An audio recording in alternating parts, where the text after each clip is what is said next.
Yes! All right, ladies and gentlemen. So you wanted me to dance again. So I'm like, okay, I'll give you my little dance routine. So welcome to our Rahu 2nd and 8th house axis. And what this karmic axis of Rahu in 2nd house and Ketu in 8th house represents. And this is different from doing just Rahu separate in the 2nd house, Ketu separate in the 8th house. Because now you have to understand there's a axis. We have to understand the axis as well. This is like a little current between them two. Like a, what do you call it? You can call it a wormhole. Like a black hole. Like once you're sucked in this energy, they both just know exactly who you are. It's not like one is blind to the other. They both are there. They both know where exactly my tail is, where exactly my head is. Because this is actually one individual, which is Swayambharu. The Asura who got his head cut off for stealing the nectar of the gods. And, you can't blame him, man. You gotta share a little bit of love, you gotta share a little bit of elixir with everybody. You can't just have it for yourself. Otherwise people just gonna come in, they're gonna sit in between, and they can try to take some of that. So, anyway, if, as always, you do not know where your Rahu and Ketu are placed in your horoscope, if they're in the 2nd house, 8th house, 3rd house, 9th house, all your other astrological details, so you can see exactly where this karmic node is in your chart, so you can come back to some of these videos or future videos. For that, check out the links here. Check out my full astrological report, including my books, Astrology, Conjunction, Aspects, and Mahadashas of the Speed of Light, including all my consultations and reading at this link. So, let's get started with our Rahu Ketu karmic axis. So, and by the way, I'm wearing this because finally we are getting winter back in DC. It is like, I think 29 degrees right now here in this basement. So I have my little heater on from that other room coming in here. So I'm just like chilled up, man. I love it. Time to make some hot soup and bread and eat. So Rahu 2nd house and Ketu 8th house axis. Well, what this shows me clearly that your entire life will go into axis, the karmic axis of dealing with money and transformation of yourself and other people.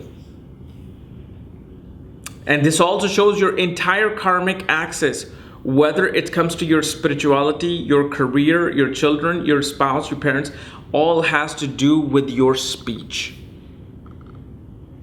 Because 2nd house, where Rahu is placed, represents family, lineage, food, speech, wealth, earnings, savings. Ketu, who's in the 8th house now for you, represents other people's money, insurance, inheritance, wills and estates. It represents your spouse's family. It represents life and death scenarios, surgeries, occult, mysticism.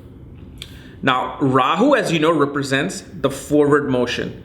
That I do not know anything about the past. I'm just here to now learn about where I am. I'm going to push forward.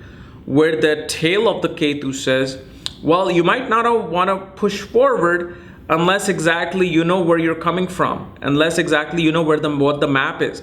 Because in future, you can run into a ditch in your path. And your car can be in that ditch. So please watch out. And Rahu is again saying, well, whatever, I'm just really going to go forward. And Ketu saying, well, no, you really want to understand exactly where you're going and what path you're taking. That's the axis of Rahu and Ketu. So in the 2nd house, first of all, whenever Rahu comes in, you can use this. You can use this as Rahu being in Taurus and Ketu being in Scorpio. Because originally Rahu is in the 2nd house, originally the sign of Taurus is the 2nd house. Originally, the 8th house is the sign of Scorpio. So you can also use this if you want to understand the sign axis of Taurus and Scorpio. Like last video that I did with the axis of Aries and Libra, 1st house and 7th house. So at least you get to understand both the things, both the qualities. So what Rahu energy is, okay, Rahu is this energy that represents going against the social norms of society, wanting to do things on your own, being a rebel, breaking rules, breaking tradition, being the outcast. Because remember, Rahu and Ketu are both outcasts. Wherever they are placed, you will try to, or you will feel like an outcast. Rahu also represents mysticism. Both Rahu and Ketu represents mysticism because they're very unusual energy. It's like things that are people do not want to talk about, people are scared of, afraid of. Especially in this day and age of, although this is now turning into a Drup Yug, but in Kali Yuga age, Rahu really represented the mystical occultic side. See, Ketu represents the pure side of occult. Okay, pure side of occult. Rahu represents the flamboyant side of the occult. So the first thing also you want to know, second house represents the addition to the family. Whenever somebody comes in your family, that's the second house, whether it's a pet, children, spouse, okay, or any new family member. Let's say your aunt comes and lives with you. Well, that's a new addition now within your dwelling and roof. Second house also represents your childhood, the very early stages of your life. So here, first of all, what you see is that this person grew up in a very unusual environment, very unorthodox environment. The parents, the siblings weren't that traditional kind that you would see in every other family. So whenever this person grows up, they're like, is there something wrong with the other people, or is there something wrong with us? Because we're not doing the exact same thing that everybody else did. Why? Like, for example, you live in an area where all the families are of government workers. All the families are doing either government work, police work, they are civil service engineers. And then you are coming from a family of your father who is a singer. And your father is a creative person, and you always have artists coming in your home, and your father is this famous person, and you're like interacting with your childhood. You're interacting with people in your childhood, especially your friends at school, and you're like, wow, they have this family, we're doing this. What the hell? Doesn't mean you're gonna hate it or like it. It'll just be like, wow, that's strange. Like, I am outside. Like, your family itself will feel like an outsider, like an outcast.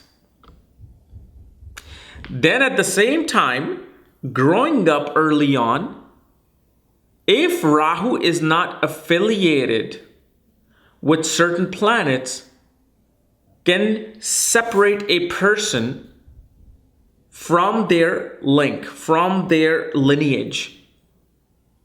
Lineage meaning like your father, your mother, and their siblings and their brothers and sisters, and then their kids and your grandmother, grandfather. It can separate the person from that link. But naturally, a person has great affiliation with the grandparents, older people in the family. This person naturally finds that they learn more from the grandparents, from the ancestors, than their own parents or their own family. But then again, that unorthodoxness will come right across where Ketu is.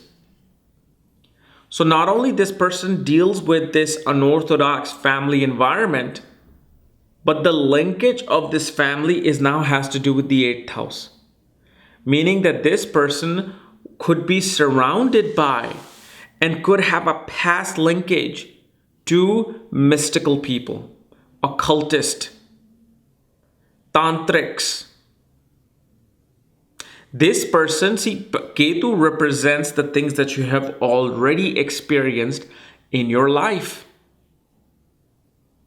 So naturally, when second house, when you're early in your life, you're dealing with family, you're trying to learn about, who your cousins and things are, you naturally come across linkage of that 8th house. Meaning people in your family could be astrologers, occultists, mystical people, or people in the family deal with being a surgeon, dealing with people's life and death scenarios. So what happens early in this life, this person gets to face this axis of life and death, whether they have to face the death of grandparents, whether they have to face the transformation that comes through death of something. Maybe they're in the environment where they see killing and they're like affected by it. Or in a more calmer way, you can see that a person naturally from a young age will be attracted to the occult, mysticism, aliens, UFO, anything that is buried underground. Early on in this life, this person would have great affinity to enjoy horror movies, slasher movies, because that fear is something that they want, because 8th house represents that fear thing, that place that you do not want to go. Like this basement. I do not come to this basement at night, man. Trust me, when it's dark and you open your stairs, it's like complete dark. I'm bringing all my dogs first. I'm like, go in there first. Then I'll come and shoot my video. So that 8th house becomes that thing that you do not want to experience, but you're attracted to it. So very early on, they learned that. Then, speech, as I was telling you about. These people, from an early age, has the ability to grasp the crowd, has the ability to grasp and mystify people around them with their vocal skills, whether it's singing, whether it's speaking, which could also be performing artist, like somebody who can be an actor from a very early age, somebody who loves to perform.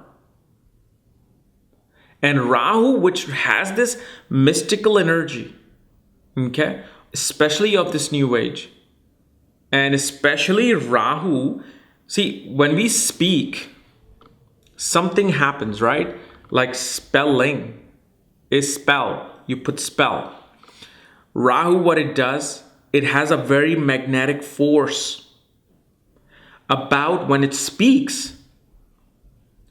People are mystified, magnetized, hypnotized by it. And especially if you would notice, mostly all the astrologers who make like very precise, stunning predictions will either have Rahu in the 2nd house or Rahu aspecting the 2nd house. Because especially Rahu in this day and age will represent more of that mystical energy. Okay, back in the days, it was Ketu. Why? Because Ketu likes to be in the basement. Ketu was the astrologer you came to that you heard from like a stranger in a grocery store. And they said, well, yeah, he's this village astrologer. He knows this, this, and this, and this. And then you're like, really? I've never heard of him. And you go and it's just this person sitting in a very simple clothes, small house, simple lifestyle, yet surrounded by books. That's a Ketu astrologer back in the days. Now it's like, okay, astrology. Oh, here I am. I'm going to give you astrology.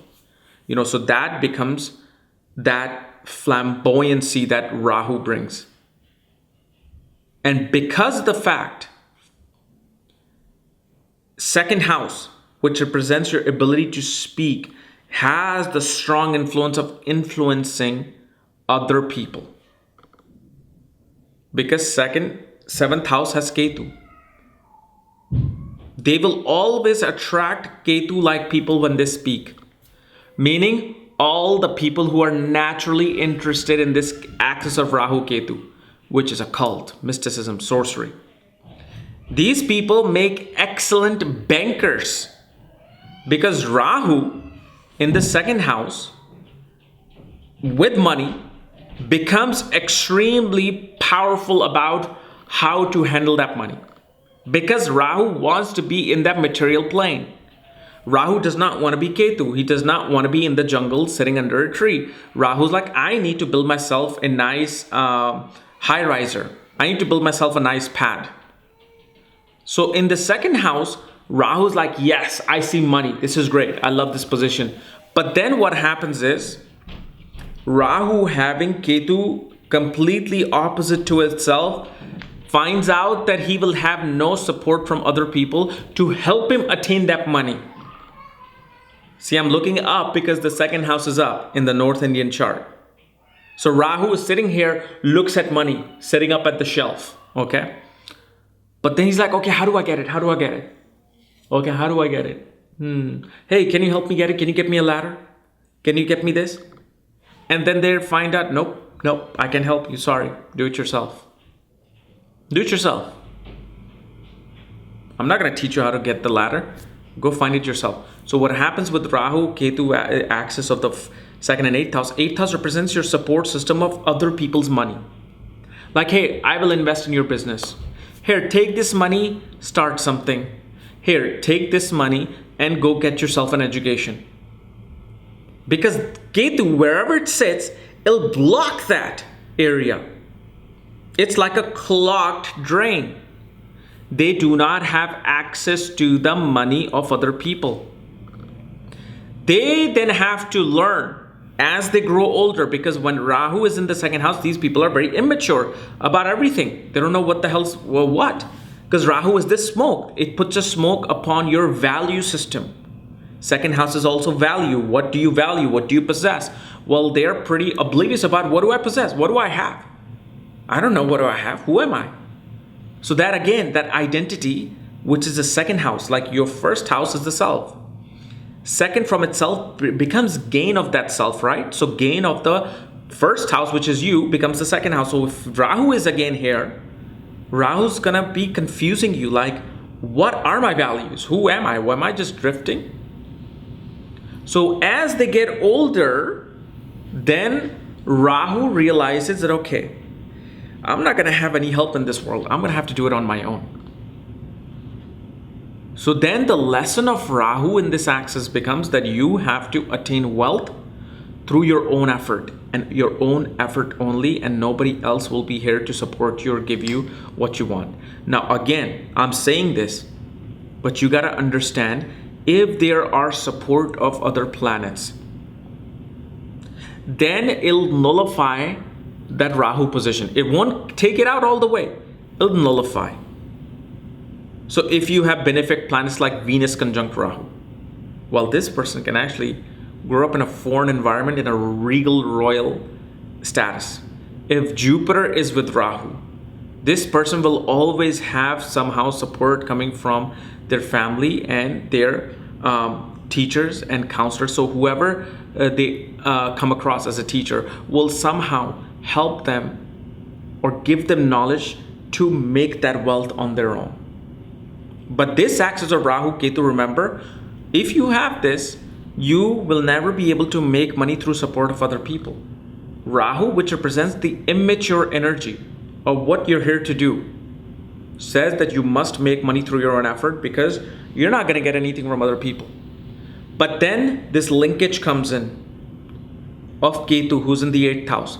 Well, this also shows that a person, when they get married, either they may not have the luxury of experiencing their in-laws, luxury of experiencing wealth coming from their spouse's family. You know, in India, they have the whole dowry thing. In Ketu in the 8th house blocks that. Also, this shows that you are gonna have to be the breadwinner in your family, because most likely with Ketu in the 8th house, spouse is either going to be a housewife or spouse simply won't be contributing as much as you thought they would. And also because Rahu Ketu represents a separative element. They separate. So also shows that you can live far away from your in-laws with Ketu in the 8th house. But you have to understand the support. Like if, let's say, Ketu is sitting with Mars in its own sign, you may be interacting with your in-laws. It's just that your in-laws could turn out to be surgeons or people in criminal justice, and you may have a lot of power struggles with your in-laws. But Ketu then also shows that when a person is trying to achieve money, okay, trying to gain money, and they're just like so immature at it, they're like, just, I give up. I don't want to do anything. I hate it. I really want support of something. I really want support of somebody to just help me here. Please, please help me. Well, then what happens? When your comfort zone, when your uncomfortable zone of Rahu in this life, which is very unorthodox energy, what do? You fall back towards Ketu. You're like, okay, I have to really just go to my comfort zone. And your comfort zone always becomes 8th house matter. Then you find that, okay, well, I'm really good at selling insurance. I'm really good at dealing with emergencies of people. Perhaps maybe I can become an ER doctor. I can become a surgeon that will help me to sustain myself.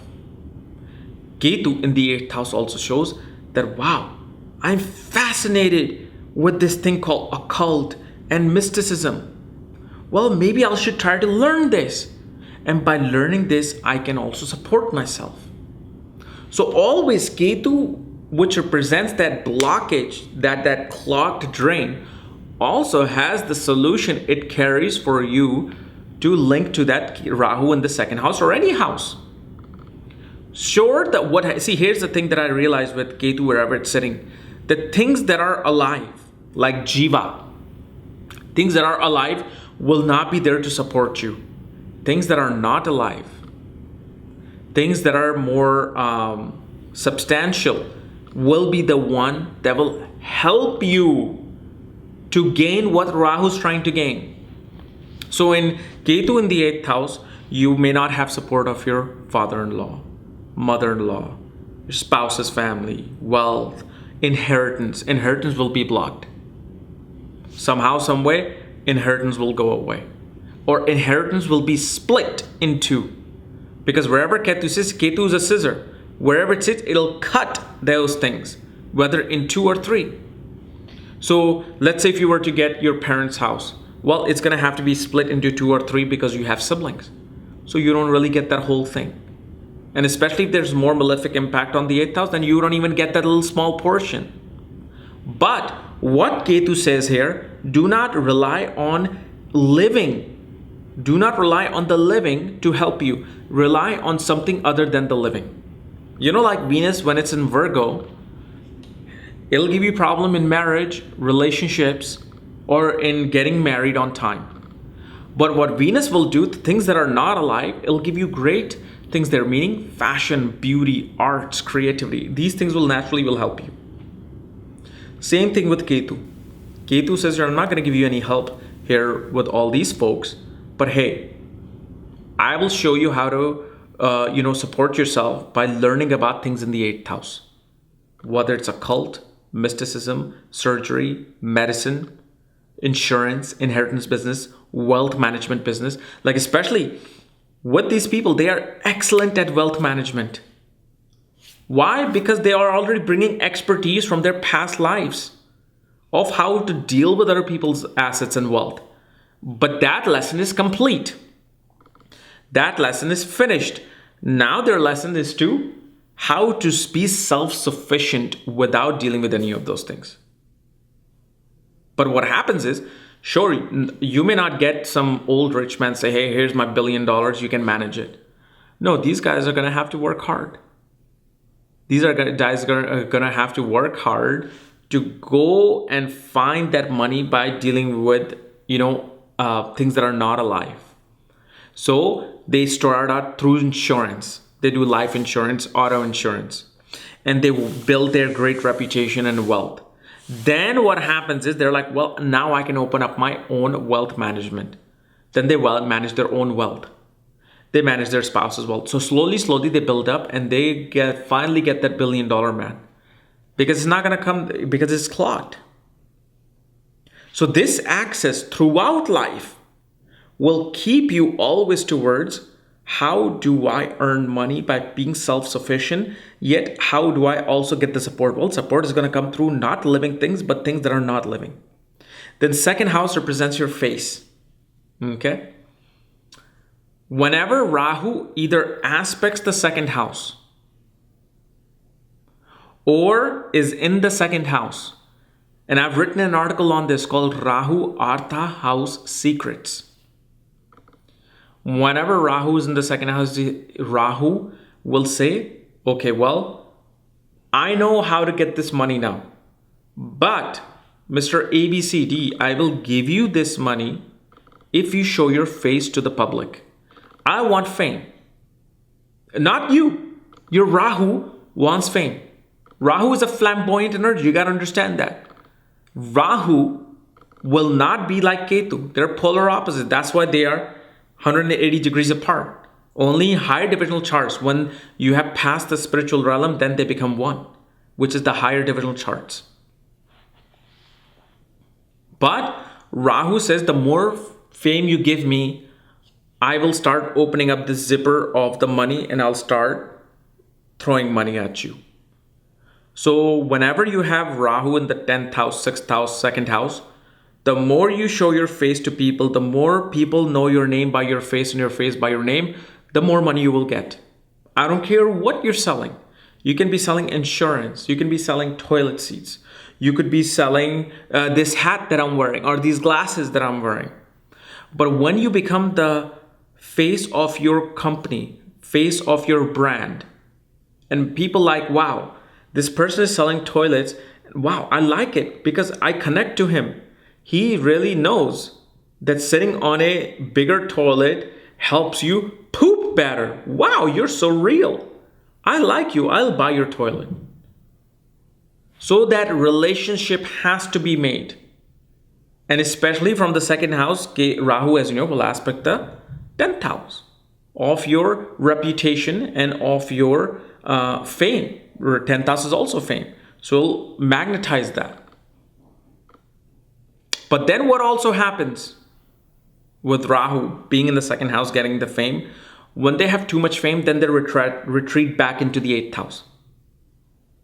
Like, they have so much fame, but now they feel like, okay, now I've got like stalkers. Now I've got people coming after me. Now I've got this. Okay, no, maybe I know I don't want that. Maybe I want to go into the 8th house. But then when they go to the 8th house, they're like, well, okay, then what happens to, how do I attain my sustenance? Then they have to come back out. But then what happens with this axis is these people would get the fame, but they would want to be in an isolated place. They don't want to deal with the world. They don't want to deal with the world. They do not want to deal with other people. Then they become very secluded within their own second house, which is their family, their home. That just becomes their secluded area. But also you have to understand the sign placement. If you look at the sign placement, Rahu is in the second house in Taurus, then Ketu is in the 8th house in Scorpio. They both become exalted. So naturally, this shows that Rahu will be able to find its wealth, find its fame, find its value system, especially later in life, especially whenever Saturn transits over Rahu in the second house, or Saturn, I believe it was Saturn transiting the second house, or Saturn transiting 4th from Rahu. And when Saturn aspects Rahu through transits through its 10th aspect, the karma becomes alive. So whenever Saturn transits, especially I feel like it's the second or third cycle of transit of Saturn over Rahu, where a person finally realizes, okay, this is who I am and this is what I'm supposed to do and this is my value system and this is what I have to be done. Okay, so this becomes that Rahu Ketu 2nd and 8th house axis. So ladies and gentlemen, if you're new to my channel, subscribe below Again, if you want to know where your Rahu Ketu are placed, all my books, reports, consultations, and readings for this, check out then, click the link here. Otherwise, we'll see you on Monday. Thank you.